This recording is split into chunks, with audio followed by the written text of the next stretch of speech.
नमस्कार दोस्तों, बहुत बहुत स्वागत है आपका आज की वीडियो में। आज की वीडियो का जो टॉपिक रहने वाला है वो बहुत इंपॉर्टेंट है। ये एक ऐसा टॉपिक है जो बहुत सी बार लोगों ने पूछा है। टॉपिक क्या है? वसीयत के बारे में। वसीयत आप समझ गए होंगे, विल।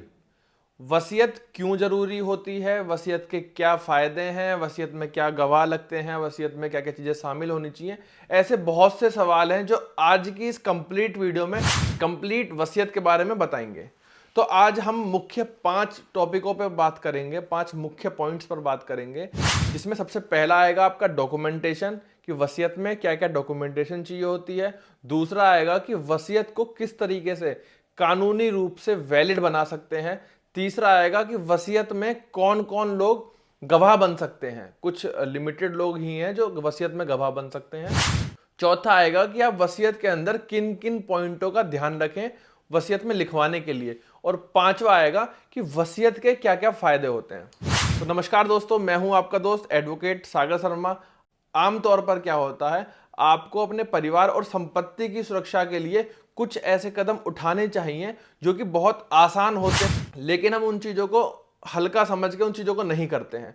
तो वसीयत भी उनमें से एक है कि ये बहुत ही आसान प्रोसेस है, लेकिन हम इसको फॉलो नहीं करते हैं और इसके बहुत सारे फायदे हैं। तो सबसे पहले पॉइंट पर बात कर लेते हैं कि वसीयत के लिए किन किन डॉक्यूमेंट्स की जरूरत होती है। सबसे पहला इसमें आता है पहचान पत्र। पहचान पत्र बोले तो जो वसीयत कर रहे हैं और जिसके लिए वसीयत कर रहे हैं, दोनों के पहचान पत्र। पहचान पत्र में आपका आधार कार्ड आता है, आपका पैन कार्ड आता है, आपका पासपोर्ट आता है, कोई भी एक ऐसी आईडी जिससे आपकी पहचान होती हो। ऐसी कुछ लिमिटेड आईडी रहती है, जैसे कि मैंने आपको बताया, आधार कार्ड, पैन कार्ड और पासपोर्ट, ये सब आपके पहचान पत्र में आते हैं। तो दोनों लोगों के पहचान पत्र चाहिए। दूसरा इसमें आता है संपत्ति के दस्तावेज। संपत्ति में आपका आता है, आपकी जमीन हो सकती है, आपका घर हो सकता है, दुकान हो सकती है, आपका गाड़ी हो सकती है, कुछ भी ऐसी प्रॉपर्टी हो सकती है जिसकी वो विल बनाना चाहते हैं। और तीसरा इसमें मुख्य आता है जो गवाह आपके होंगे उनकी आईडी। तो इन मुख्य डॉक्यूमेंटों का आप ध्यान रखें, इनको पहले से ही रेडी रखें ताकि आपको वसीयत कराते टाइम कोई दिक्कत ना आए। दूसरा आपका मुख्य पॉइंट है कि वसीयत को कानूनी रूप से वैलिड कैसे बनाएं। सबसे पहले क्या है, जो आपकी वसीयत होती है, आपकी विल होती है, उसको रिटर्न में करवाइए। रिटर्न में लिखित होनी चाहिए आपकी जो वसीयत होगी। दूसरा उसमें मुख्य आता है कि उस पर दोनों के साइन होने चाहिए, हस्ताक्षर होने चाहिए। तीसरा आता है कि जो वसीयत है आपकी गवाहों की मौजूदगी में होनी चाहिए। और चौथा, उस वसीयत पे उन गवाहों के साइन भी होने चाहिए। इन चीजों को आप तरीके से करेंगे, पूरे कानूनी रूप से करेंगे, आपकी जो वसीयत है वो बिल्कुल वैलिड मानी जाएगी। तीसरा इसमें मुख्य पॉइंट आता है कि इसमें कौन गवाह होना चाहिए। देखिए, गवाह बहुत इंपॉर्टेंट चीज होती है वसीयत के अंदर, इसलिए मैंने इस पॉइंट को इसमें ऐड किया है। गवाह, सबसे पहला पॉइंट आता है कि गवाह 18 प्लस होना चाहिए। तो इसमें सबसे मुख्य क्या है, 18 साल प्लस होनी चाहिए गवाह की जो एज है। दूसरा उसमें आता है गवाह जो है मेंटली रूप से एकदम ओके होना चाहिए। ऐसा नहीं है कि पागल है या उसको बहला फुसला के तैयार करा गया है, बिल्कुल नहीं। मानसिक रूप से उस चीज को करने के लिए वो तैयार होना चाहिए, ऐसा नहीं कोई प्रेशर में हो या किसी भी चीज में हो। तीसरा और मुख्य पॉइंट इसमें आता है कि गवाह का वसीयत से कोई लाभ नहीं होना चाहिए। मतलब ऐसा साफ दिखना चाहिए कि हाँ भाई, इस गवाह का इस वसीयत से कोई लाभ नहीं है, तो उस व्यक्ति को वसीयत में शामिल किया जाएगा। और इसके साथ साथ आपको एक चीज और देखनी पड़ेगी, जो गवाह है जरूरत पड़ने पर कोर्ट में आपके लिए गवाही देने भी आ जाए। ऐसा नहीं है आपने कोई फर्जी गवाह पकड़ लिया और अपने उस पॉइंट ऑफ टाइम पर साइन वगैरह उससे करवा लिए और बाद में आपको पता ही नहीं गवाह कौन था कौन नहीं। तो अपनी जानकारी का गवाह रखिए, उसका कोई बेनिफिट ना हो उस विल से, और जरूरत पड़ने पर वो आपकी मदद के लिए कोर्ट में भी आ सके। तो दोस्तों, इसमें हमारा चौथा पॉइंट आता है कि वसीयत में हमें कौन कौन से मुख्य पॉइंट ऐड करने चाहिए। सबसे पहला क्या है, आपको अपनी प्रॉपर्टी में कुछ भी हो सकती है, आपकी गाड़ी, घर, दुकान, कुछ भी हो सकती है। तो आपकी प्रॉपर्टी और उसकी डिटेल, जैसे कि लोकेशन हो गया, अगर गाड़ी है तो उसकी डिटेल के बारे में सब चीजें आप मेंशन कर सकते हैं। सबसे पहला क्या है, जो आपकी प्रॉपर्टी है वो और उसकी जो लोकेशन है वो चीजें मेंशन होनी चाहिए।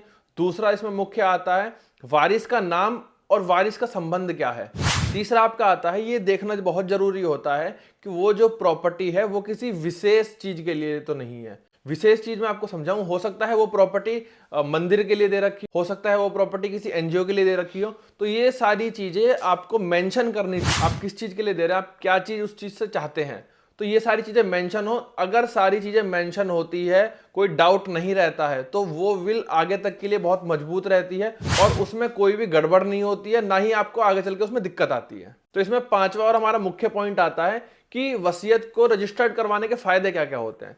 इसमें सबसे हमारा मुख्य पॉइंट ये आता है कि जो आपकी वसीयत होती है वो कोर्ट में एडमिसेबल होती है, कोर्ट में स्वीकार होती है। कोर्ट ऐसा नहीं बोल सकती कि हाँ भाई ये तो एक फर्जी डॉक्यूमेंट है या वैलिड नहीं है। कोर्ट में ये एक वैलिड डॉक्यूमेंट होता है, इसको माना जाता है। दूसरा पॉइंट इसमें यह आता है कि वसीयत का खोने या गलत इस्तेमाल होने के चांसेस बहुत कम होते हैं। जैसे कि वसीयत एक बार बन जाती है, अगर आप उसको सेफ तरीके से रखेंगे तो उसका गलत इस्तेमाल नहीं हो सकता। कल को कोई आके ये नहीं बोलेगा कि हाँ भैया ये प्रॉपर्टी हमारी थी या वो थी, क्योंकि आपके पास वो वसीयत आपके हाथ में, आप दिखा सकते हो कि हाँ भैया ये प्रॉपर्टी मेरी है, इसका वारिसान मैं हूं। और सबसे मुख्य पॉइंट ये आता है, संपत्ति में जो विवाद के चांसेस होते हैं वो बहुत कम हो जाते हैं। तो इसलिए वसीयत रजिस्टर्ड करवानी बहुत फायदेमंद है। आप समझते होंगे बहुत ही आसान चीज है, ये आसान तो है, इसका प्रोसेस भी आसान है, लेकिन ये इंपॉर्टेंट बहुत है। तो इसलिए अगर आप चाहते हैं कि आपको कोई हेडेक नहीं लेनी इन फ्यूचर, वसीयत पर ध्यान दीजिए, वसीयत करवाइए।